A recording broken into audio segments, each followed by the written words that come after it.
राधा माधव कुंज बिहारी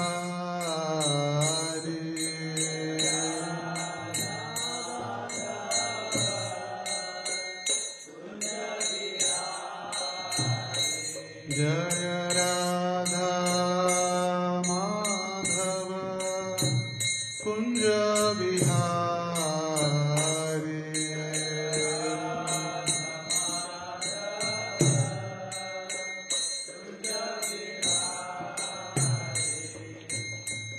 गोपीजन वल्लभ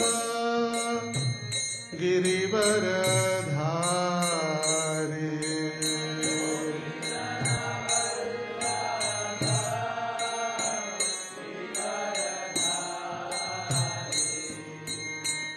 गोपीजन वल्लभ गिरिवरधारी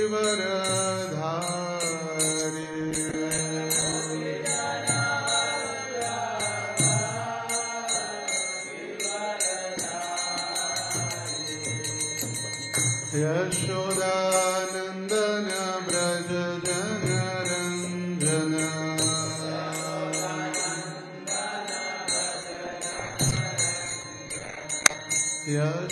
यशोदानंदन ब्रज जन रंजन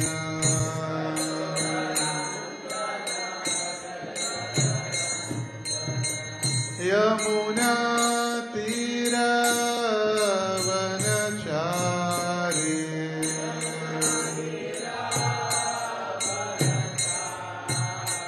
यमुना तीर वनचारी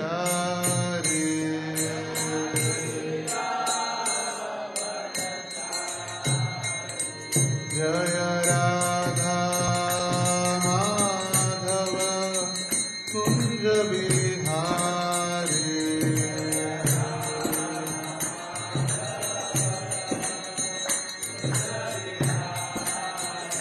जय राधा माधव कुंज बिहारी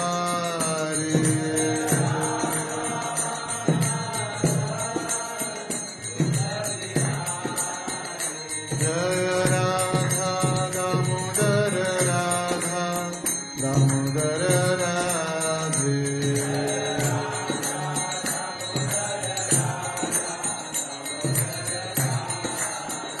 जय कृष्ण बलराम कृष्ण बलराम जय कृष्ण बलराम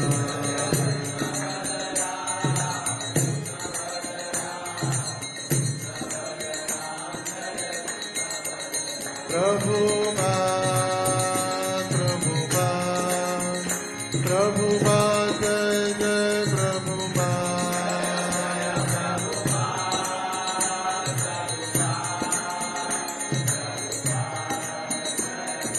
निताई गौर हरि बोल हरि बोल हरि बोल हरि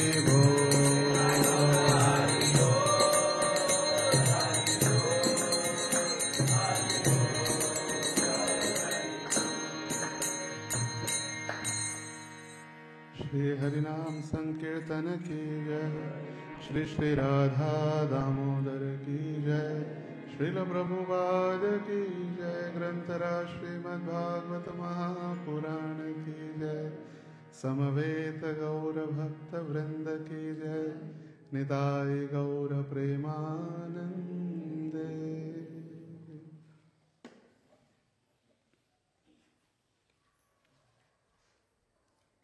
हरे कृष्ण।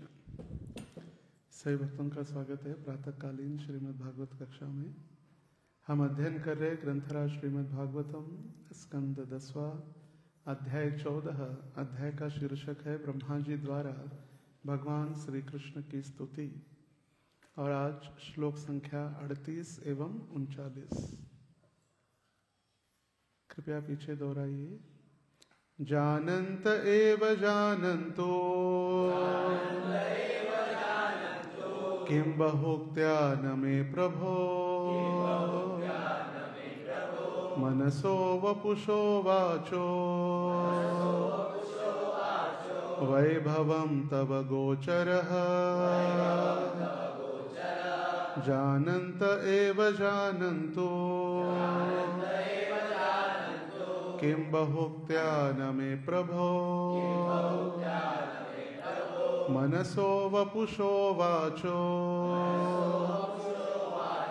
वैभवं तव गोचरः जानन्त एव जानन्तु किं बहुक्त्या न मे प्रभो मनसो वपुषो वाचो वैभवं तव गोचरः जानन्त एव जानन्तु किं बहुक्त्या न मे प्रभो मनसो वपुषो वाचो वैभवं तव गोचरः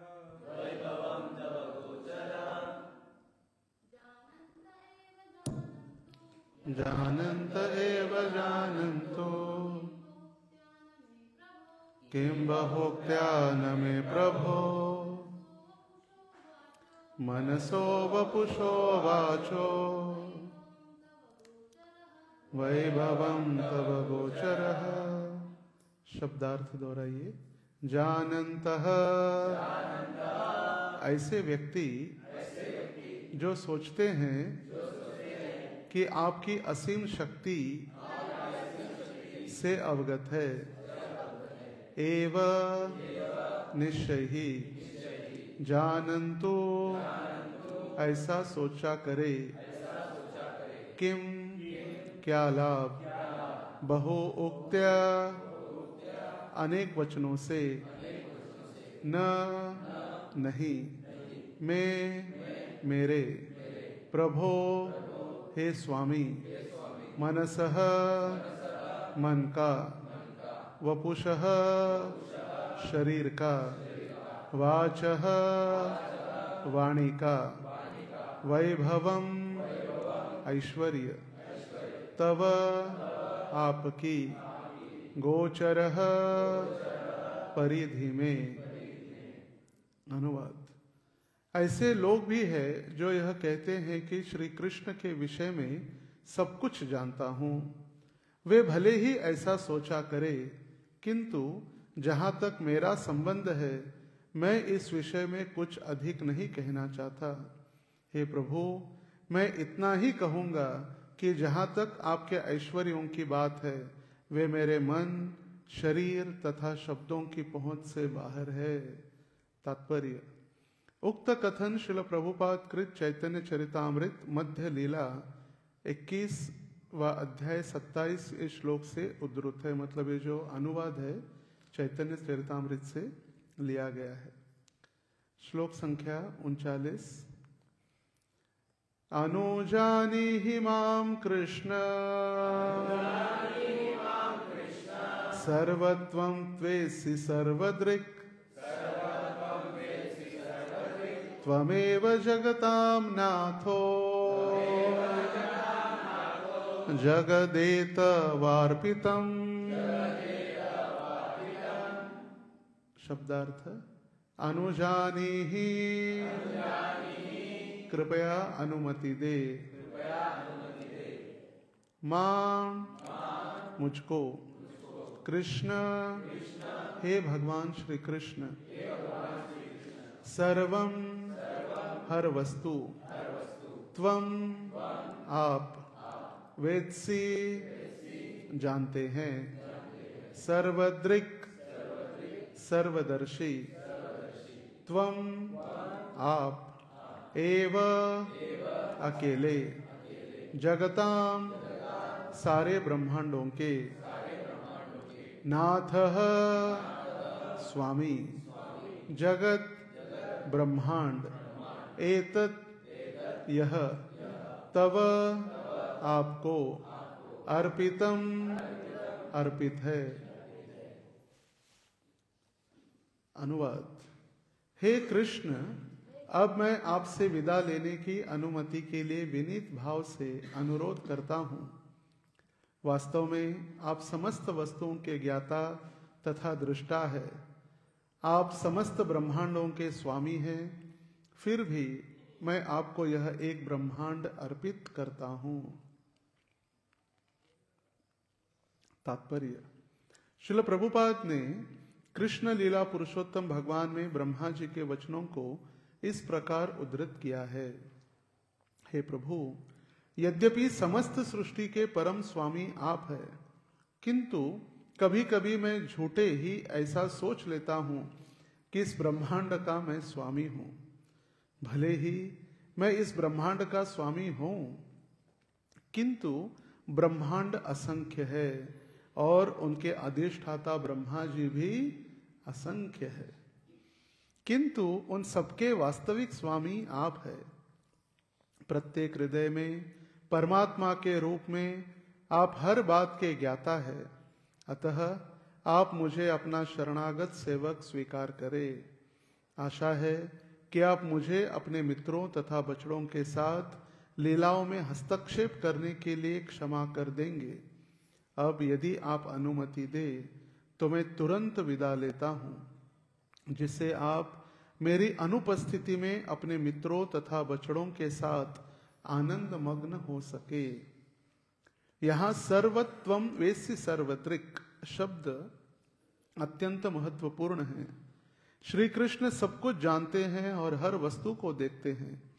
अतएव श्री भगवान के साथ प्रेममय संपर्क बनाए रखने हेतु का ब्रह्मा जी का वृंदावन में रहना आवश्यक नहीं है। वस्तुतः ब्रह्मांड के सृष्टा के रूप में ब्रह्मा जी वृंदावन के सीधे साधे आनंदमय वातावरण में खप नहीं रहे थे, जहां भगवान श्री कृष्ण की गाय चराने, आमोद प्रमोद करने इत्यादि में अपना परम वैभव प्रदर्शित कर रहे थे। यह देखने के बाद वृंदावन वासियों में भगवान श्री कृष्ण के लिए कितना गहन प्रेम है, ब्रह्मा जी ने अपने आप को वहां रहने के लिए अयोग्य समझा। वे श्री भगवान की संगति छोड़ना तो नहीं चाहते थे, किंतु उन्होंने ब्रह्मलोक में जाकर अपनी भक्ति में सेवा में संलग्न होना श्रेयस्कर समझा। श्री भगवान को मोहित करने के अपने मूर्खतापूर्ण प्रयास के कारण दुखी तथा चिंतित ब्रह्मा जी ने श्री भगवान की उपस्थिति का लाभ आनंद उठाने के बदले अपनी दिव्य प्रेममय सेवा में फिर से लग जाने को श्रेयस्कर समझा। ओम अज्ञानतिमिरान्धस्य ज्ञानाञ्जनशलाकया चक्षुरोन्मीलितं येन तस्मै श्री गुरवे नमः। नमो ओं विष्णुपादाय कृष्णप्रेष्ठाय भूतले श्रीमते भक्ति वेदांत स्वामिन इति नामिने। नमस्ते सारस्वते देवे गौरवाणी प्रचारिणे निर्विशेष शून्यवादी पाश्चात्य देशतारिणे। जय श्री कृष्ण चैतन्य प्रभु नित्यानंद श्री अद्वैत गदाधर श्रीवास आदि गौर भक्त वृंद। हरे कृष्णा कृष्णा कृष्णा हरे हरे, हरे राम राम राम हरे हरे। हरे कृष्ण। जानन्त एव जानन्तु किं बहुक्त्या न मे प्रभो मनसो वपुषो वाचो वैभवं तव गोचरः। ब्रह्मा जी को ज्ञात हो चुका है अभी कि मेरे बस की कुछ बात नहीं है, और उनको अच्छे से अनुभव भी हुआ, उनको साक्षात्कार भी हुआ, और उन्होंने अभी भगवान की स्तुतियां की। अब ब्रह्मा जी भ्रमित तो हुए। देखिए, जो अघासुर की लीला हुई थी, अघासुर की लीला होने के बाद ब्रह्मा जी तो एक क्षण के लिए भ्रमित हो गए थे, मगर पृथ्वी पर 1 वर्ष बीत चुका था और ब्रह्मा जी को ये नहीं समझ में आ रहा था जब वो वापस आए तो सारे ग्वाल बाल ये अभी क्यों बता रहे। 1 साल बीतने के बाद और जब परीक्षित महाराज सुन रहे थे तो परीक्षित महाराज ध्यान पूर्वक सुन रहे थे, रैप्ट अटेंशन। और उस समय परीक्षित महाराज ने कहा, रुको रुको रुको, थोड़ा रुको। आपने कहा अगासुर की लीला हुई, ब्रह्मा जी विमोहित हो गए, आए, तो एक क्षण बीत चुका था, मगर अभी 1 साल बीत गया और 1 साल बाद क्यों ये बच्चे घर में जाके बता रहे?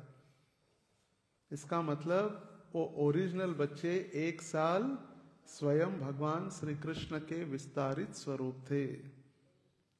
विस्तारित स्वरूप ने, जो विस्तारित स्वरूप ग्वाल बाल या बछड़े बने थे, उन्होंने अगासुर के वध में भाग नहीं लिया था। जो ओरिजिनल ग्वाल बाल थे उन्होंने अगासुर के वध में भाग लिया था।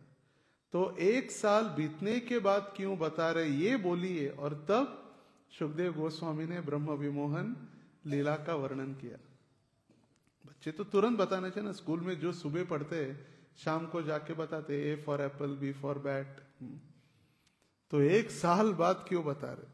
तो देखिए कितना ध्यान पूर्वक सुन रहे परीक्षित महाराज। और इसीलिए कीर्तन के लिए सुखदेव गोस्वामी और श्रवण के आचार्य परीक्षित महाराज। तो आज ब्रह्मा जी कह रहे कि जो वास्तव में कहते हैं कि मुझे सब कुछ ज्ञात है, या भगवान हमें पता है, कृष्ण हमें ज्ञात है, हम कृष्ण को जानते हैं, वो भले ही ऐसे कहे, मैं अपराध नहीं करना चाहता, मगर मैं ये कह सकता हूं कि मैं भी आपको नहीं जान सकता, तो उनकी तो बात क्या है। हम भी 1-8 दिन, 1 साल, 1-2-3 साल हो जाए तो हमको लगता है कृष्ण भावना हमने समझ ली, हम कृष्ण को जान ली। जैसे जब श्री प्रभुपाद जी बंबई में और भारत में अलग अलग स्थानों पर बड़े बड़े प्रोग्राम करते 1971 के बाद, और फिर उनके पाश्चिमात्य शिष्य व्हाइट एलिफेंट्स जो प्रभुपाद जी लेकर आए थे अपने साथ, सफेद हाथी, क्या नाम रखा, सफेद हाथी, ऐसे एकदम हट्टे कट्टे सब। I have brought my white elephants, Prabhupada अभिमान से कहते मेरे सफेद हाथी। और ये पाश्चिमात्य जगत के शिष्य जब भारत में प्रचार करते भगवत गीता के विषय में या भागवत के विषय में, कृष्ण भक्ति के विषय में, तो लोग कहते अरे ये क्या कहने वाले, हम तो भारत के जन्मे हुए हैं, राम कृष्ण तो जन्म था हमारे नस नस में है, ये क्या हमें बताने वाले, ये तो शुद्ध रहे, तो पाश्चिमात्य जगत में पहले और अभी अभी हमें प्रचार करने आए हैं। जैसे बहुत उनकी इंसल्ट फील करते जब भक्त लोग कोई सुनने के लिए तैयार नहीं होता। जैसे आज तो प्रभुपाद जी का हम ध्यानामृत पढ़ रहे थे, ऐसे कई मंदिरों में या कई स्थानों पर ऐसे उन्होंने रिवाज या रीति बना दी है कि कुछ भी प्रोग्राम में कीर्तन करने के लिए जाए, कुछ भी उस प्रोग्राम का भौतिकतावादी प्रोग्राम होते, जैसे शादी का रिसेप्शन, वहाँ कीर्तन करने के लिए बुला देते हैं सभी लोग, वो पति और नई विवाहिता जो वधू, ब्राइड एंड ग्रूम के पीछे, और कीर्तन पार्टी अलग से, एक मनोरंजन। बर्थडे पार्टी, कीर्तन करो, हम अपना फेस्टिवल एंजॉय करेंगे। कोई भी प्रोग्राम हो, इसलिए प्रभुपाद जी ने स्पष्ट किया है कि हरे कृष्णा आंदोलन के भक्तों को यह ध्यान देना चाहिए कि हम सिर्फ एक कीर्तन मंडली, बैंजो पार्टी नहीं है, सबको आनंद प्रदान करने के लिए, या माहौल जैसे लोग देखे नाचते राधे राधे चलते रहता है। इसीलिए जो कृष्ण कीर्तन है उसकी भी वैल्यू हो, उसको भी लोग महत्व दे। और इसीलिए जहां पर ऑर्गेनाइजर्स या उस कार्यक्रम में आने वाले लोग यदि आपको वैल्यू दे रहे, बैठकर कथा सुनेंगे, कीर्तन करेंगे, कीर्तन श्रवण करेंगे, तभी हम ऐसे स्थानों में कीर्तन करने की अनुमति श्रील प्रभुपाद जी दिए हैं। जैसे शुरुआत के दिनों में जब भक्तगण कीर्तन करते बंबई में, तो जब नगर संकीर्तन होता तो बंबई के लोग कोई 10 रुपए, कोई 20 रुपए, कोई 5 रुपए भक्तों के ऊपर फेंकते शुरुआत के दिनों में, बोले पैसे के लिए कीर्तन कर रहे। और जब श्री प्रभुपाद जी को बताया गया, प्रभुपाद जी जब हम कीर्तन करते तो लोग हमारे ऊपर पैसे फेंकते, तो प्रभुपाद जी ने कहा दिस इज, ये जो संकीर्तन है, स्टॉप इट। जो हमने पाश्चिमात्य जगत में किया ये यहाँ लागू होने वाला नहीं है। तो बेटर वो स्टार्ट लाइफ पैट्रनशिप प्रोग्राम। लोग पैसा फेंक रहे तो हम क्या करते हैं अभी, लाइफ मेंबरशिप या लाइफ पैट्रनशिप प्रोग्राम चालू करते। प्रभुपाद जी ने फर्स्ट टाइम एवर 1111 रुपए का लाइफ मेंबरशिप स्टार्ट किया, 1111 रुपए, और गिरिराज महाराज को उसकी रिस्पॉन्सिबिलिटी दी और गिरिराज महाराज पूरे बंबई में लाइफ मेंबर बनाना स्टार्ट किए। तो जो आचार्य होते हैं समय काल और परिस्थिति के अनुसार एक शिष्य को सेवा में लगाते हैं। सभी के लिए एक इंस्ट्रक्शन नहीं होता, सभी के लिए चलो जनरल इंस्ट्रक्शन एक होते हैं और एक होते हैं स्पेशल इंस्ट्रक्शंस। उस व्यक्ति, उस शिष्य की गति, उसकी मति, उसकी बुद्धि, उसका आकर्षण एक सेवा के प्रति, वो देखकर उसको सेवा में लगाया जाता है। जैसे नारद मुनि थे, नारद मुनि जब वाल्मीकि के पास गए तो वाल्मीकि को राम कहने नहीं आता था, इतना पाप। तो नारद जी ने कहा तुम मरा मरा मरा कहो। जब मृगारी था तो मृगारी को सबसे पहला इंस्ट्रक्शंस क्या देना था कि भाई तुम प्राणियों को जो हाफ मर्डर कर रहे हो, अर्ध मृत कर रहे हो, वो बंद करो। अगर मारना है तो पूरा मार दो। उन्होंने कहा नहीं नहीं मैं पूरा मारूंगा नहीं। जो तड़पते हैं ना, वो तड़पने का आनंद अलग है। जब वो जीवन के लिए, मृत्यु के लिए तड़प रहे हैं और उस तड़प ना देखकर मुझे बहुत आनंद आता है। तो वहां इंस्ट्रक्शंस क्या था, पहले उनको पूर्ण रूपेण मार दो। जब ध्रुव महाराज को उन्होंने देखा तो ध्रुव महाराज को कहा चलो पिताजी की गोदी में बैठना है ना, चलो मैं लेके जाता हूं। और नहीं सुने तब जाकर फिर ओम नमो भगवते वासुदेवाय ये 12 अक्षरी मंत्र दिया और उनको कहा वृंदावनम मधुवनम। वृंदावन नाम एक बहुत बड़ा वन है और वहां पर उन 12 वनों में एक है मधुवन, और मधुवन में जाके भगवान का नाम जप या तपस्या करो। तो यहां पर ब्रह्मा जी सिखा रहे कि हमें क्या अच्छा लगता है, उससे महत्वपूर्ण है हमें गुरु और कृष्ण को क्या प्रसन्न करता है। सेवा ये नहीं है कि हमें अच्छी लगती हो, सेवा वो है जो हमें आचार्य, अधिकारी और गुरुजनों द्वारा दी जाती हो। और जब किसको अच्छा नहीं लगता वृंदावन में रहना, सबको अच्छा लगता है। राधे राधे गाएंगे, यमुना जल पिएंगे, फिर चाट और भल्ला तो है ही, या वृंदावन की प्रसिद्ध लस्सी है। नहीं, ब्रह्मा जी कह रहे कि मैं यहां रह सकता हूं, मगर यहां वृंदावन में रहने के अतिरिक्त या अधिक श्रेयस्कर है मैं जाके आपने जो मुझे इस ब्रह्मांड को संभालने की सेवा दी है वो मैं सेवा करूं, और वो सेवा रूपी ब्रह्मांड मैं आपको अर्पित करूं। ब्रह्मांड अर्पित करूं मतलब ये नहीं कि मैं मालिक हूं, ले लो भगवान, नहीं। त्वदीय वस्तु गोविंदम, भगवान आपकी ही वस्तु है, मैं आपको अर्पित कर रहा हूं। ये ब्रह्मांड जो बनाया है, भले ही एक ब्रह्मांड की भगवान आपने मुझे जिम्मेदारी दी है, और वो जिम्मेदारी से मैं उसकी सेवा पूर्ण करके वो मैं सेवा रूपी ब्रह्मांड आपको समर्पित करना चाहता हूं। क्यों? क्योंकि यदि उस ब्रह्मांड का व्यवस्थापन या सेवा मैंने अच्छी नहीं की तो फिर पुनः चिंता आपको ही होगी कि कौन इसका मैनेजमेंट करेगा। फिर भगवान आपको वहां दूसरा कोई ब्रह्मा ला के बैठाना पड़ेगा। यदि हम अच्छी सेवा नहीं करते तो अंततोगत्वा गुरु को ही चिंता होती है।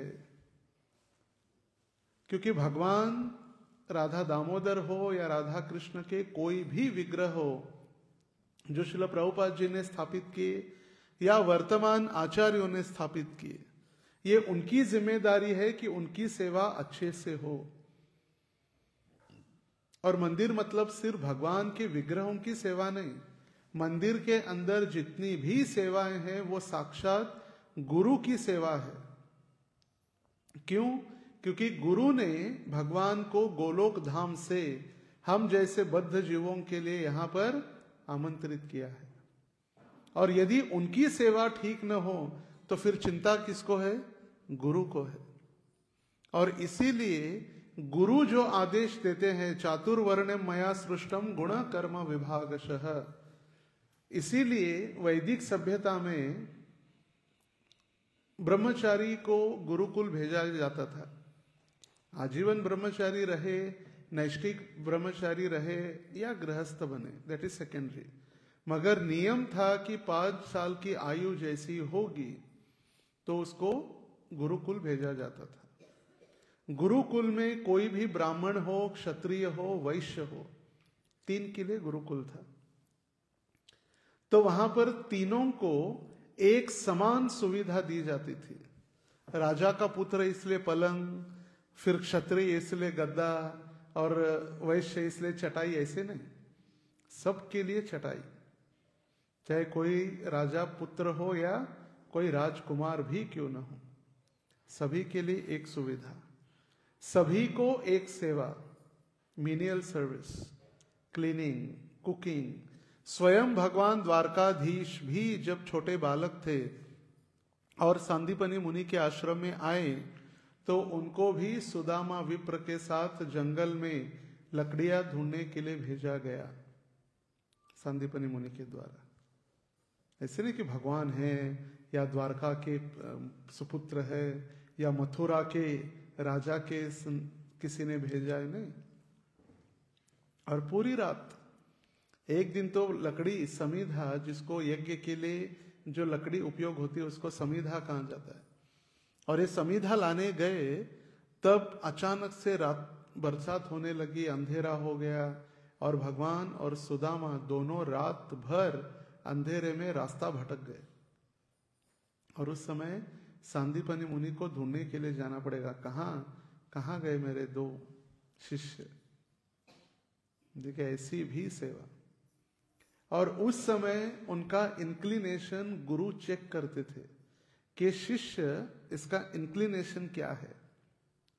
ये बार बार विग्रहों के पास जा रहा है, या इसका आकर्षण गौशाला में है, इसका आकर्षण शस्त्र चलाने में है, इसका आकर्षण लोगों का संभालने के लिए, रक्षा करने के लिए है, इसका आकर्षण किचन के पास है, या इसका आकर्षण सिर्फ भोजन के पास है। तो जो आकर्षण, उसका कार्य और कुशलता देखकर उनको फिर सेग्रीगेट किया जाता। जो विग्रह के पास आकर्षित है उनको फिर पुजारी सेवा, जो दिन भर अध्ययन करता है उनको प्रचार की सेवा, अध्ययन एवं प्रचार, जो गाय के पास जिसका आकर्षण है स्वाभाविक, उसको गौशाला में सेवा। और फिर गुरु रिकमेंड करते कि ये व्यक्ति ब्रह्मचारी रह सकता है, ये गृहस्थ बनेगा क्योंकि इसके मन अभी तक विचलित है, ये गृहस्थ बनने के बाद ये कार्य करेगा, इसको आप बिजनेस में लगाइए, इसको व्यापार दीजिए, इसकी घर की जिम्मेदारी दीजिए। और इसीलिए इसी प्रकार से तो युधिष्ठिर, भीम, नकुल, सहदेव, अर्जुन, इनको अलग अलग एरिया दी गई थी। और ये होता है आयु 5 से लेकर 25वीं आयु तक, 20 साल। और 20 साल पूरा ट्रेनिंग लेने के बाद फिर वो डिसाइड करे कि मैं ब्रह्मचारी बनूं या फिर गृहस्थ, गुरु के आशीर्वाद से और उसकी निजी उसका डिसीजन। आजकल 25 के बाद ही हम ब्रह्मचारी बनने की इच्छा करते, तो वहां तक तो सब कुछ समाप्त हो गया, सारा संसार देख लिया। तो इसीलिए आश्रम में टिके रहना कठिन हो जाता है। कभी कभी दक्षिण भारत या अन्य जो संप्रदाय है वो हमारे ऊपर टीका करते हैं, आपकी ब्रह्मचारी बनाने की या ये जो आपका सिस्टम है, सिस्टम ही गलत है। जब व्यक्ति सारे संसार का 12 घाट का पानी पीकर आता है, वो कैसे ब्रह्मचारी आश्रम में टिकेगा? मगर उसके लिए एक ही उपाय है, गुरु की अहेतुकी कृपा और भगवान का आशीर्वाद। यही ब्रह्मा जी कह रहे, मैं वृंदावन में रह सकता हूं, मगर उससे महत्वपूर्ण है मैं मेरे लोक वापस जाऊं और जो मुझे आपने सेवा दी है वो सेवा करते हुए उस ग्रह को, एक ब्रह्मांड को मैं आपको सुपुर्द करूं। दो कारण, एक मैं मेरी सेवा पूरी अच्छी से कर सकूं क्योंकि आप मेरे गुरु भी है, आप मेरे पिता भी है।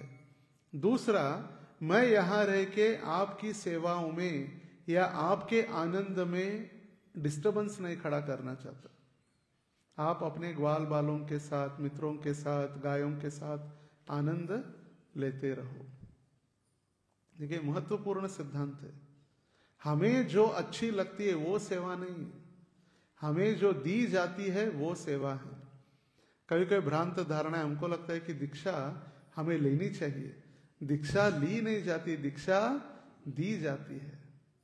जब गुरु देखते हैं कि ये शिष्य भगवत सेवा करने हेतु या भगवान के कार्य में ये निपुण है, इसकी इच्छा है, प्रामाणिक इसके हृदय में इच्छा है, तब गुरु बुलाकर उसको दीक्षा देते हैं, गुरु आमंत्रित करते हैं। और अभी हर स्थान पर गुरु उपस्थित नहीं रह सकते, इसलिए उनके प्रामाणिक अधिकारी, हम जो काउंसिलर है या मेंटर कहिए या अधिकारी कहिए, उनको वो सेवा गुरु ने दी है। युक्तश्च भक्ताम। फिर वो अधिकारी गुरु को बताते हैं कि गुरु महाराज ये भक्त तैयार है दीक्षा हेतु और आप इनको दीक्षा दे सकते हैं। ये है वैदिक पद्धति या वैष्णव प्रणाली। फिर वो दीक्षा के लिए हो या सेवा के लिए हो या ब्राह्मण दीक्षा के लिए हो, कोई भी हम जिम्मेदारी लेते हैं तो जब गुरु देखते हैं कि शिष्य रिस्पॉन्सिबल है, इसीलिए उसको फिर रिस्पॉन्सिबिलिटी दी जाती है। रिस्पॉन्स एंड रिएक्ट, इसमें अंतर है। एक विशिष्ट परिस्थिति में उस परिस्थिति से बाहर निकलने का प्रयास करना मतलब रिस्पॉन्स, और तुरंत विचलित हो जाना और भ्रमित हो जाना और फिर गलत निर्णय ले लेना, उसको रिएक्ट कहा जाता है। कभी कभी गुरु डांटते भी है, ऐसा मत समझिए कि गुरु सिर्फ प्रेम ही करते हैं। प्रेम करना अच्छी बात है, मगर जब गुरु डांटते हैं तब हमें समझना चाहिए कि गुरु हमसे प्रेम करते हैं। किसी को नहीं डांटा जाता। रास्ते पर कोई भी हजारों व्यक्ति चल रहे, किसी को हम डांटते हैं क्या? नहीं। कितने सारे लोग रो रहे, कितने बच्चे रो रहे, मुझे ये चाहिए वो चाहिए। कोई हम जाके डांटेंगे तो बोलेंगे पागल है, अंदर डालो इसको जेल के अंदर। मगर जिसके ऊपर अपना अधिकार है उसको ही डांटा जाता है। जैसे एक शिष्य या तो पुत्र। रूप गोस्वामी भक्ति रसामृत सिंधु में कहे, दो व्यक्तियों को डांटने का, फटकारने का या सुधारने का अधिकार एक व्यक्ति के पास है, या तो गुरु हो या फिर पिता हो। और इसीलिए यही हमारा संप्रदाय है, वैष्णव संप्रदाय। हमारे इस संप्रदाय के फाउंडर, ब्रह्म मध्व गौड़ीय संप्रदाय के मुख्य आचार्य कौन है? ब्रह्मा जी। और वो हमें समझा रहे कि हम वृंदावन में जाकर हमेशा रहने के लायक नहीं है। और हम सोचते हैं अभी क्या है, बस हो गया, अभी जाके वृंदावन में रहते, ब्रज भक्ति करेंगे, राधे राधे गाएंगे, राधे राधे बोल वृंदावन में डोल। मगर ये संप्रदाय हमारे लिए नहीं है। हम अभी जो वैदिक भक्ति कर रहे, उनके लिए गुरु के आदेशों का पालन करना ही सबसे महत्वपूर्ण एक हमारी जिम्मेदारी है, सेवा है। तो जैसे मैं कह रहा था कि कुछ विशिष्ट आदेश या जनरल आदेश दो प्रकार के होते हैं। जैसे जनरल मतलब सर्वसामान्यों के लिए, वो भी शिष्य है, मगर उनके लिए क्या आदेश है? 4 नियमों का पालन करो, 16 माला जप करो और दास दासानुदास बनकर भगवान की सेवा करो। ये एक जनरल आदेश हो गया। और एक स्पेशल आदेश होता है शिष्य के लिए, तुम ये जिम्मेदारी लो, तुम बुक डिस्ट्रीब्यूशन के डायरेक्टर बनो, तुम आईवाईएफ की सेवा करो, तुम डीटी डिपार्टमेंट के इंचार्ज बनो, तुम मंदिर के मैनेजर बनो। ये गुरु द्वारा दिए गए स्पेशल इंस्ट्रक्शंस है, जो केस टू केस हर एक व्यक्ति के अलग हो सकते हैं। उनकी गुणवत्ता, उनका बौद्धिक शिक्षण या उनकी बुद्धिमत्ता, उनका उस सेवा के लिए निपुणता, उस सेवा के प्रति आकर्षण, या वो सेवा उन्होंने अच्छे से करके गुरु को यदि प्रसन्न किया है तो फिर वो उनको सेवा दी जाती है। जैसे ब्रह्मचारी किसी मंदिर की या किसी संस्था की प्रॉपर्टी नहीं है। ब्रह्मचारी ये गुरु का अधिकार है या गुरु की प्रॉपर्टी है। तो कोई ब्रह्मचारी यदि कहे नहीं नहीं मैं यही सेवा करूंगा, आप कैसे मुझे इस मंदिर से बाहर निकाल सकते हैं?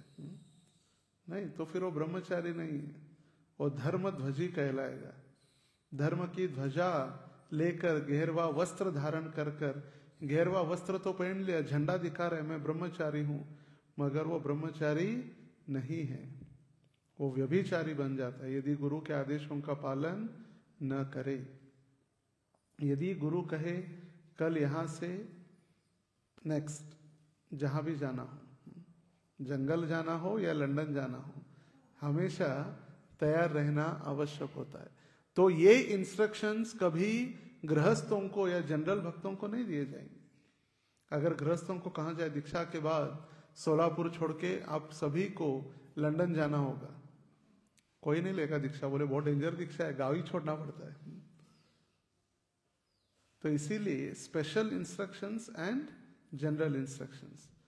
तो ब्रह्मा जी का जो स्पेशल इंस्ट्रक्शन जो भगवान ने दिया था कि इस ब्रह्मांड की पालन, ब्रह्मांड की सृष्टि करना और इसका ध्यान रखना, तो ब्रह्मा जी को ये रियलाइज हो रहा है कि भगवान, मैं सोच रहा था कि मैं इस ब्रह्मांड का एक अधिष्ठाता या मैं मुख्य सर्वे सर्वा हूं, मगर मुझे अभी ज्ञात हुआ है कि मैं सर्वे सर्वा नहीं हूं। मैं तो सिर्फ एक तुच्छ ब्रह्मांड का ब्रह्मा हूं, अधिष्ठाता। और ऐसे अनंत कोटि ब्रह्मांड है और अनंत कोटि ब्रह्मा भी है। और मुझे आपने जो सेवा दी है वो सेवा करना ही मेरे लिए महत्वपूर्ण है या श्रेयस्कर श्रेष्ठतम है। परम पूज्य भक्ति चारू महाराज जी का जो अंतिम प्रवचन हम जो सुनते हैं 2 मिनट का ही है। Prabhupada never instructed us to go and stay in Vrindavan. He told we can go for Vrindavan for yatra, stay few days and come back, get your spiritual battery recharged and go your hometown, go to your temple and preach. Vrindavan Prabhupada ji ने हमें मना किया है रहने के लिए। जाइए, यात्रा कीजिए, आध्यात्मिक हमारी बैटरी रिचार्ज कीजिए और पुनः जिस स्थान पर हम हैं वहां जाकर प्रचार कीजिए। यदि सभी भक्त सोचेंगे कि हम जाकर वृंदावन में रहेंगे और ब्रज भक्ति करेंगे, वृंदावन में भी हम सब कुछ करेंगे अभी परमानेंट, तो फिर प्रचार कौन करेगा? Who will preach? प्रचार कौन करेगा? प्रभुपाद जी का जो इतना बड़ा आंदोलन कौन संभालेगा? प्रभुपाद जी ने जो 108 मंदिर बनाए, उसके बाद अभी 750 मंदिर है, उनकी देखभाल कौन करेगा? महत्वपूर्ण है। और सभी वृंदावन में रहेंगे, सबसे महत्वपूर्ण प्रचार कैसे होगा? जन्म सार्थक तक हो जाएगा मगर परोपकार। और इसीलिए महत्वपूर्ण है कि हम ब्रज में रहने के अभी तक पूर्ण रूपेण तैयार नहीं है। अंततोगत्वा समय आएगा, भगवान की योजना होगी और हमें ब्रज ही भेजा जाएगा। हॉस्पिस, ब्रज में क्या है? हॉस्पिस है, भक्ति वेदांत हॉस्पिस। जब व्यक्ति मरणासन्न अवस्था में है तो ऐसे मरणासन्न अवस्था में वो जाके वहां रहता है कुछ दिन और फिर वही शरीर त्यागने की तैयारी होती है। मगर आश्चर्य की बात है, और मरणासन्न व्यक्ति हॉस्पिस में जाकर ठीक हो जाता है, अच्छा हो जाता है। और जब अच्छा हो के दिल्ली या अपने अपने स्थान पर वापस चला जाता है और वहां मर जाता है। क्योंकि भगवान के धाम में शरीर त्यागना भी इतना आसान नहीं है। रहना तो दूर की बात, वहां शरीर त्यागने की भी अनुमति नहीं है, क्योंकि वहां पर यदि शरीर त्यागा इसका मतलब वो उसका लास्ट भौतिक जन्म है। उसको फिर गोलोक धाम की तैयारी करनी होगी। और इसीलिए ब्रह्मा जी को रियलाइज हुआ कोई मैं ही सर्वे सर्वा नहीं हूं, अनंत कोटि ब्रह्मांड है और अनंत कोटि ब्रह्मांड के अलग अलग ब्रह्मा भी है। उनको याद तो आएगा, मगर वो अभी याद आए वो कह रहे, मगर वो बाद में भगवान जब द्वारकाधीश बनेंगे तो और भूल जाएंगे। जब भगवान का द्वारका में भगवान द्वारकाधीश बनकर सेवा कर रहे थे, उस समय ब्रह्मा जी आए ऐसा ही अभिमान के साथ, मैं सर्वे सर्वा, मय्याध्यक्षेण प्रकृति, मैं अध्यक्ष हूं, या मैं इस संसार का पालन हूं, मैं श्रेष्ठतम हूं। और फिर भगवान के पास आए द्वारका में, और द्वारका में आने के बाद द्वारपालों को कहा कि मुझे द्वारकाधीश का दर्शन करना है। तो फिर द्वारपालों ने कहा ठीक है, पूछ के आते हैं। पूछा तो भगवान को पता था कि अभिमान गर्व के साथ मेरे सामने आया है। तो भगवान ने कहा द्वारपालों को कि पूछो कौन से ब्रह्मा जी। पूछा द्वारपालों ने, द्वारकाधीश पूछ रहे कौन से ब्रह्मा जी। बोले कौन से ब्रह्मा, मुझे नहीं जानते, मैं एकला ब्रह्मा, अकेला तो मैं हूं, और कौन हो सकता है ब्रह्मा, मैं तो इस सृष्टि का ब्रह्मा, और मैं सृष्टि का रचयिता, सृष्टि का उत्पत्ति करता मैं ब्रह्मा। और कृष्ण पूछ रहे कौन सा ब्रह्मा है, और कौन हो सकता है। तो बोलो कि चतुर्मुखी ब्रह्मा आया है। तो द्वारपालों ने कहा द्वारकाधीश चतुर्मुखी ब्रह्मा जी। बोले भेजो अंदर। और जब सुधर्मा सभा में भेजा तो सभा में इतने सारे ब्रह्मा, और सिर्फ हमारे 4 मुख वाले ब्रह्मा ही देख रहे बाकियों को, बाकी एक दूसरे को कोई नहीं देख रहे। वो अपना अपना रिपोर्टिंग कर रहे भगवान को, डेली अपडेट्स, ऑफिस क्लोज करने के पहले हमने क्या क्या आज किया। मगर हर एक ब्रह्मा सिर्फ कृष्ण को देख रहा है, कृष्ण सबको देख रहे। मगर हमारे ब्रह्मा कृष्ण को भी देख रहे, और अनंत कोटि जो ब्रह्मा जी वहां पर आए थे, कोई 8 मुखों वाला, कोई 16 मुखों वाला, कोई 32, कोई 64, कोई 108। और जब 108 मुखों वाला ब्रह्मा जी ने, चतुर्मुखी ब्रह्मा ने 108 मुखों वाले ब्रह्मा को जब देखा तो अपने औकात पर पहुंच गए। बोले मेरे तो सिर्फ 4 ही सर है, 108 वाले भी है। मुझे लगता था मैं कितना श्रेष्ठ हूं, मेरे पास 4-4 सिर है। बोले 108 के सामने कोई इज्जत नहीं है। तो अपने आप उनमें नम्रता आ गई।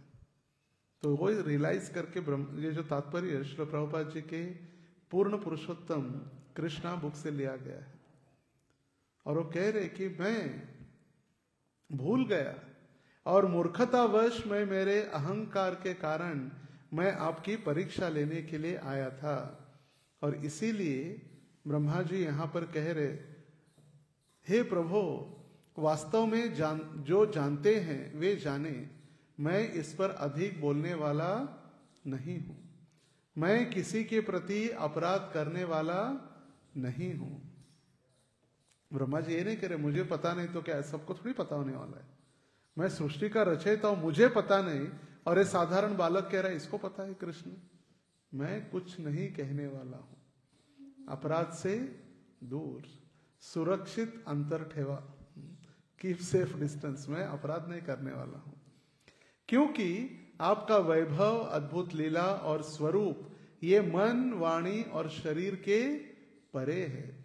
मैं मेरे शरीर से, मेरे वाणी से और मेरे मन से मैं भगवान आपको नहीं जान सकता। आपके असीम ऐश्वर्य को न तो कोई पूर्ण रूपेण सोच सकता है, ना कह सकता है, ना देख सकता है। आंखें बंद करने से कैसे दिखेंगे भगवान? ना देख सकते हैं, ना कह सकते हैं, ना हम सोच सकते हैं भगवान की लीलाओं को। इतनी अद्भुत भगवान की लीलाएं। ब्रह्मा इस श्लोक में विनम्रतापूर्ण अपनी गलती को स्वीकार कर रहे हैं।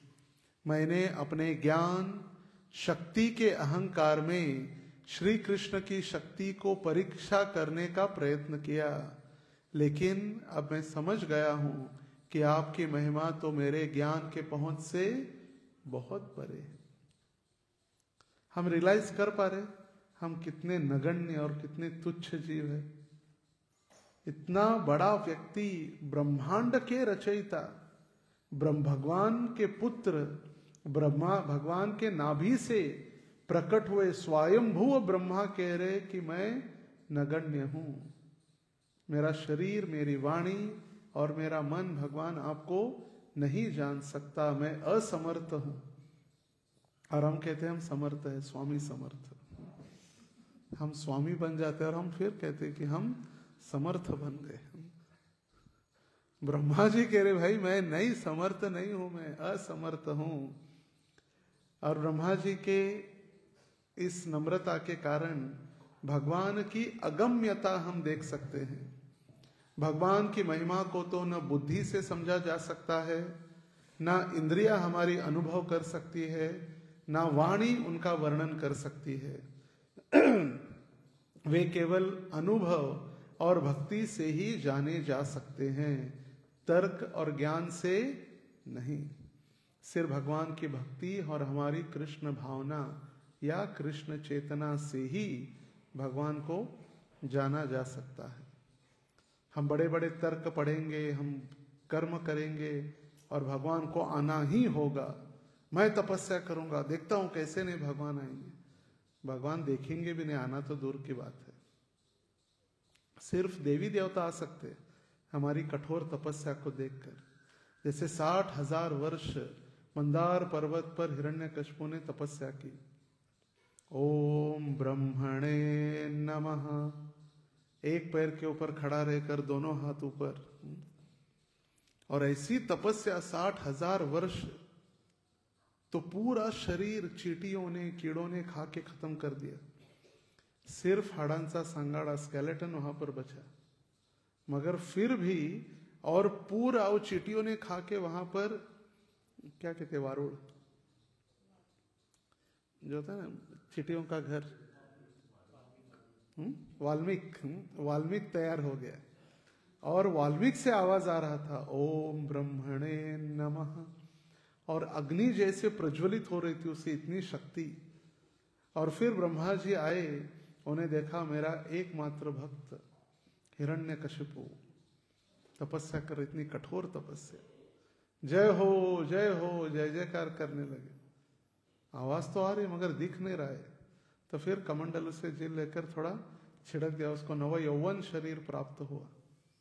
अब जब देखेंगे भागवत का ये 7वां स्कंद है, वहां पर प्रभुपाद जी के शिष्यों के द्वारा और प्रभुपाद जी के निर्देशन से पेंट भी किया गया है। आधा स्केलेटन है और आधा नया शरीर प्राप्त हो रहा है। ब्रह्मा जी हंस वाहन ब्रह्मा आके जल छिड़क रहे, वही परिस्थिति है। और फिर जब नया शरीर प्राप्त हुआ तब ब्रह्मा जी उनकी स्तुति करने लगे। जय हो जय हो जय हो, हिरण्यकशिपु महाराज की जय हो। और उस समय 3 बार उन्होंने जय जय जय कहा। बोले एक असुर कुल में जन्मा हुआ व्यक्ति तो दूर, बड़े बड़े ऋषि देवता मुनि भी ऐसी कठोर तपस्या नहीं कर सकते जैसे तुमने की है। और मैं प्रसन्न हूं, मांगो वर, मुझे अमर बना दो ब्रह्मदेव। बोले अमर तो मैं भी नहीं हूं, मैं क्या बनाऊं अमर। तो उसने अपनी बुद्धि चलाई, न दिन में न रात में, न सुबह न शाम, दिन में न रात में, न जमीन पर न आकाश में, न अस्त्र शस्त्रों के द्वारा, न प्राणियों के द्वारा, न मनुष्यों के द्वारा। आपके इस ब्रह्मांड में जितनी भी आपकी योनियां हैं, उन योनियों के द्वारा, न पानी में न आकाश में, न स्थल में न जल में, 12 महीनों में भी नहीं।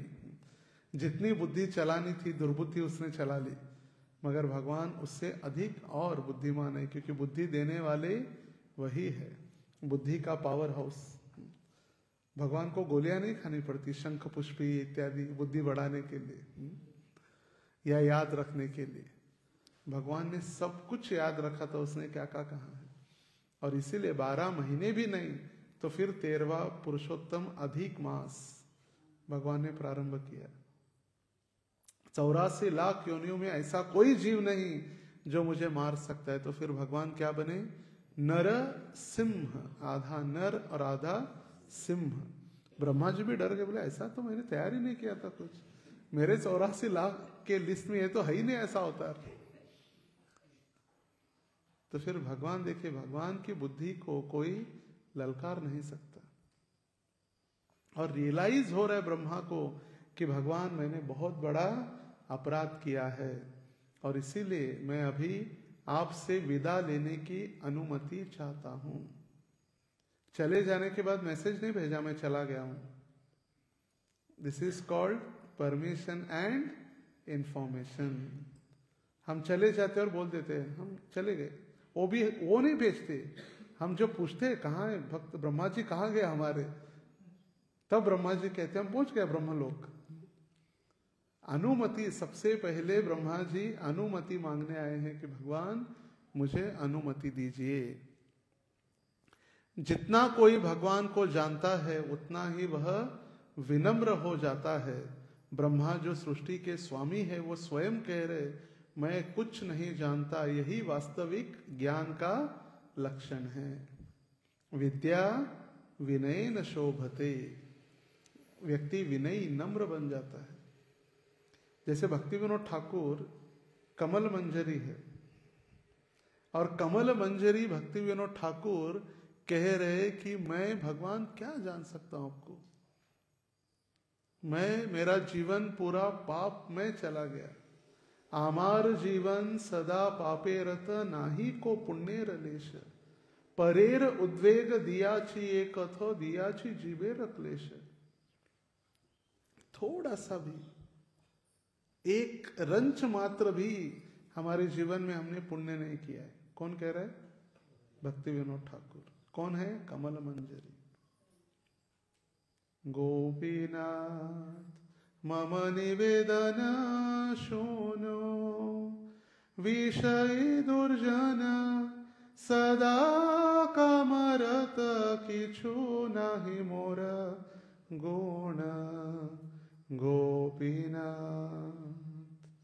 ये बोले हे गोपीनाथ, हमारा जीवन सदा पापे रत, मेरा जीवन पूर्ण रूप से पाप में चला गया है, और जो काम वासना में मैं रत था, पूरा काम वासना में मैं पूरा थोड़ा भी आपके प्रति स्नेह नहीं है।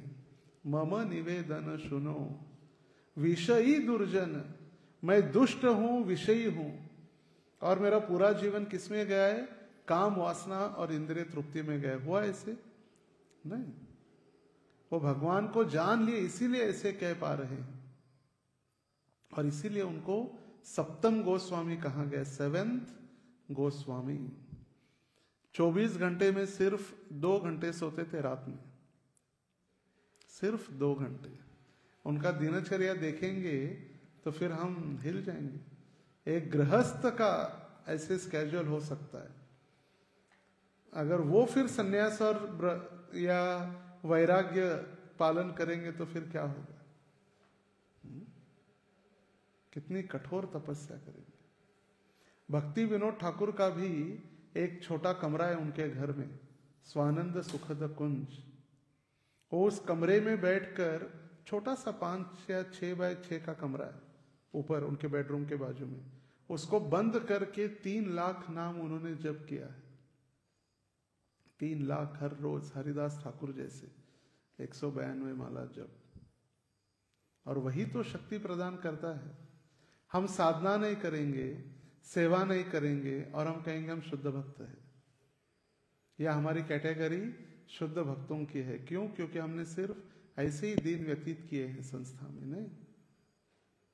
भक्ति विनोद ठाकुर जैसे महान आचार्य भी, जिन्होंने सिद्धांत के साथ अध्ययन और साधना की है।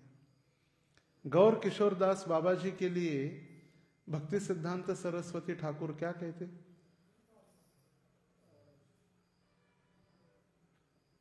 चलते फिरते आध्यात्मिक शास्त्रों का व्यक्ति।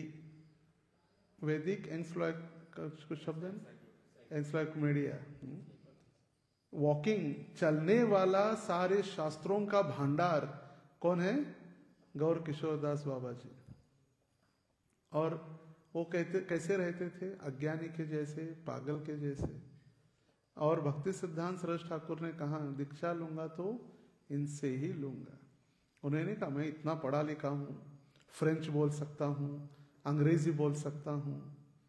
भक्तिनाथ ठाकुर ने कहा आपके लिए उच्च या योग्य गुरु गौर किशोर दास बाबा जी ही है।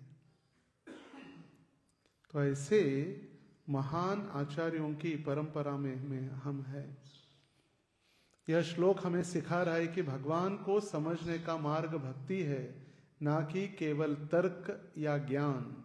जो भक्ति में लीन होकर भगवान की सेवा करता है वही भगवान को जान सकता है। सिर्फ सेवा करने पर भी नहीं, या भक्ति में मैं लीन हो गया, मैं शांत बैठता हूं, क्या हो गया प्रभु जी, मैं लीन हो रहा हूं। और दूसरा, मैं सिर्फ सेवा कर रहा हूं मगर अध्ययन नहीं कर रहा हूं, ध्यान नहीं कर रहा हूं, दोनों भी टिकने वाला नहीं है।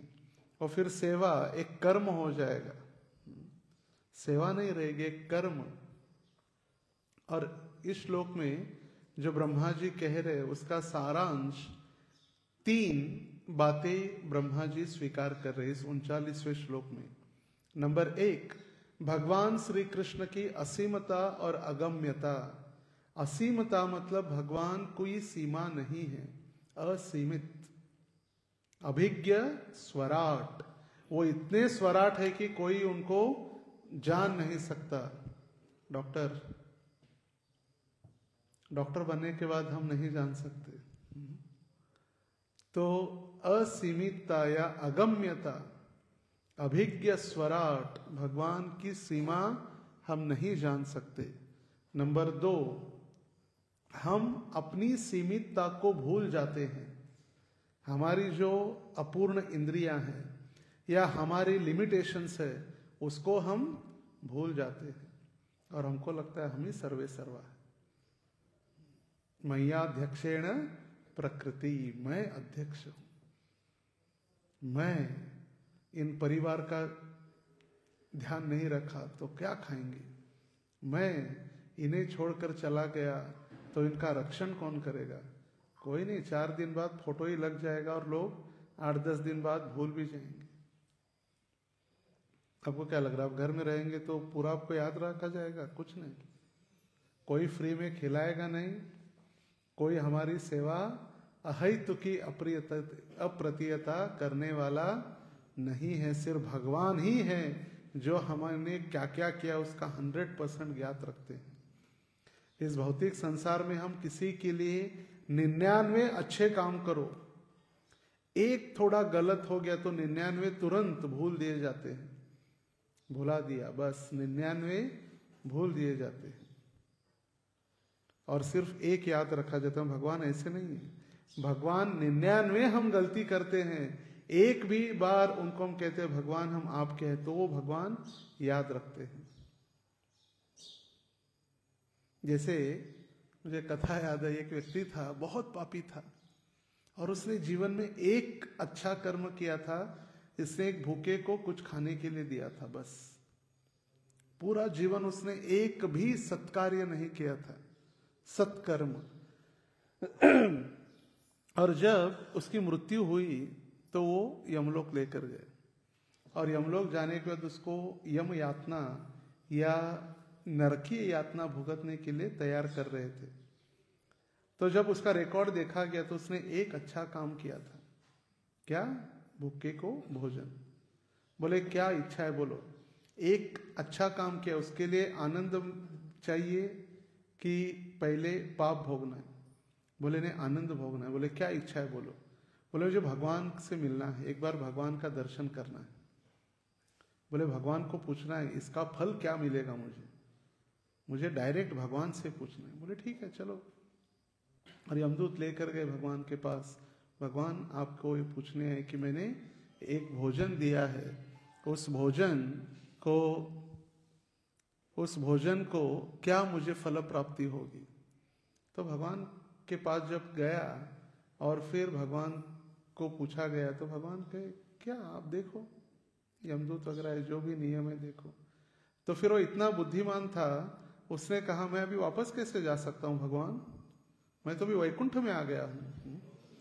और आप ही ने कहा यद गत्वा न निवर्तन्ते तद धाम परमम मम। तो क्वचित हो सकता है अहि तो कि देखिए भगवान एक कार्य अच्छा किया तो भगवान की उसको कृपा हो गई, सिर्फ भगवान के दर्शन मात्र से ही।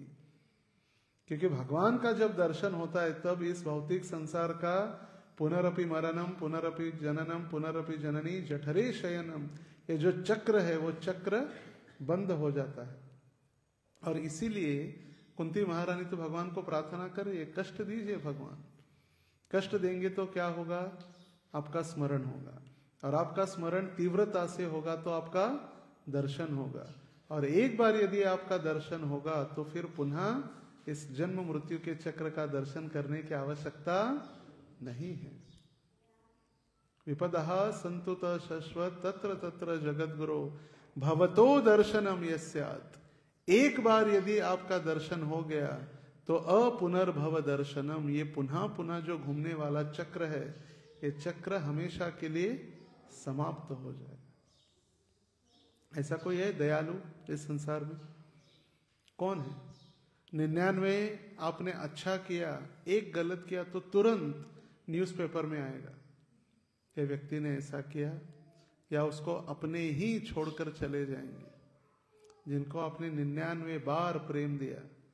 मगर भगवान के साथ हमने 99 नहीं, अनगिनत बार भगवान से हमने शत्रुता मोड़ ली है, भगवान के प्रति हमने अपराध किया है, फिर भी भगवान इतने दयालु है, बोले ठीक है मेरा ही पुत्र है, जैसा भी है मगर मेरा भी।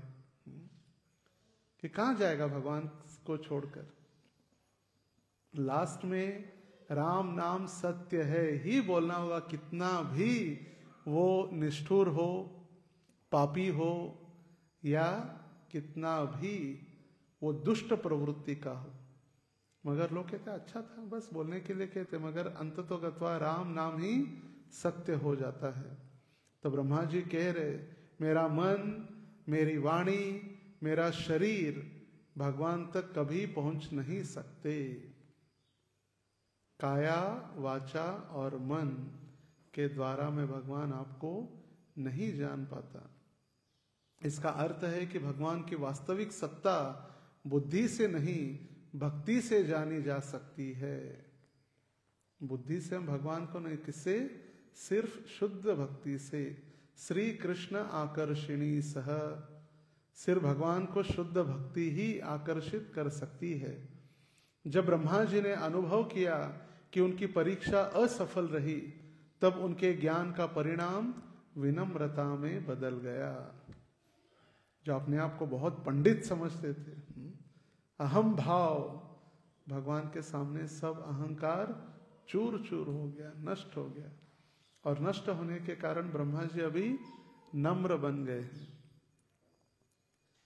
उन्होंने गर्व छोड़ा और कहा हे प्रभु मैं आपको नहीं जान पाता, या मैं ये नहीं कहूंगा कि जो जानते हैं उनके विषय में मैं कुछ बोलने वाला नहीं हूं। ब्रह्मा जी समझा रहे भगवान सर्वज्ञ है और सर्वकर्ता है। त्वम वेसी सर्वदृक्, फर्स्ट लाइन के लास्ट 3 शब्द जो है, त्वम वेत्सी सर्वदृक्, आप सब कुछ देखने वाले हैं। संसार का संचालन किसी अन्य देवी देवताओं द्वारा नहीं भगवान, बल्कि आपके ही शक्ति से हो रहा है। तुमी सर्वेश्वरेश्वर व्रजेंद्र कुमार, तोमार इच्छाय विश्वे सृजन संहार। भगवान सिर्फ आप से ही हो रहा है। जगत देत वार्पितम, यह सारा विश्व भगवान का देह के समान है। जब हम किसी भी वस्तु या व्यक्ति को भगवान से अलग देखते हैं तब हम भ्रम में हैं। ब्रह्मा जी कह रहे सारा जितना भी संसार है ये मानो भगवान का जो विराट रूप है उनका अंग है, शरीर है, विराट रूप का ये अंग है। और यदि उसको हम भगवान से अलग देखने का प्रयास कर रहे मतलब हम भ्रम में हैं। जैसे कल भी हम श्रवण कर रहे थे, भगवान निसर्ग के साथ भी कितना प्रेम पूर्वक हमारा व्यवहार हो, इसीलिए तो गोवर्धन पूजा की भगवान ने। भगवान स्वयं सिखा रहे कि पर्वत, गाय, लता पताका, मयूर, हिरण सभी भगवान के ही प्रिय भक्त, और भगवान हर एक के 84 लाख योनि में परमात्मा के स्वरूप उनके हृदय में स्थित है। भक्ति ही भगवान को जानने का मार्ग है, ना कि तर्क, ज्ञान और योग। ये भगवान को आकर्षित नहीं कर सकते। ब्रह्मा जी अंततः भक्त के रूप में श्री कृष्ण के चरणों में झुक कर आए हैं। अभी मुझे आपका एक भक्त बना दो, बस आपका बना दो, या इन ब्रजवासियों के चरणों का भक्त बना दो, मगर भगवान मुझे आपकी भक्ति में टिकाए रखो। देखिए, सिर्फ हम कभी कभी कहते हैं सुबह का भोला अगर शाम को घर वापस आता है, उसको भोले को भोला नहीं कहते। या कुछ गलती करके चला जाता है, पुनः मंदिर आना बंद करता है, फिर आता है, फिर भी हम कहते चलो आ गया। हम कहता है नहीं, हमें बहुत बड़ा जिम्मेदारी था, बहुत बड़ा कार्य था, इसलिए हम नहीं आ पाए।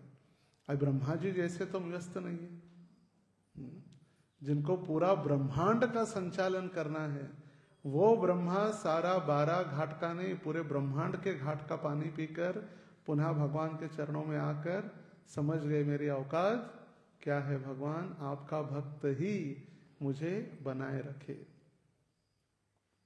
और क्षमा और अनुग्रह से ही भगवान की कृपा प्राप्त हो सकती है, या उनके चरणों में किए अपराधों से हम मुक्त हो सकते हैं। इसीलिए ब्रह्मा जी कह रहे अनुजानी ही मां कृष्ण, पहला शब्द अनुजानी ही माम कृष्ण, अर्थात भगवान श्री कृष्ण मुझे क्षमा कर दीजिए। अज्ञानता, अनजाने में मैंने आपके प्रति अपराध किया, मेरे ऊपर क्षमा कर दीजिए। यह दर्शाता है कि भगवान की कृपा दृष्टि ही वास्तविक हम सभी के उद्धार का कारण है। जब भगवान कृपा करेंगे तभी हमारा उद्धार हो सकता है।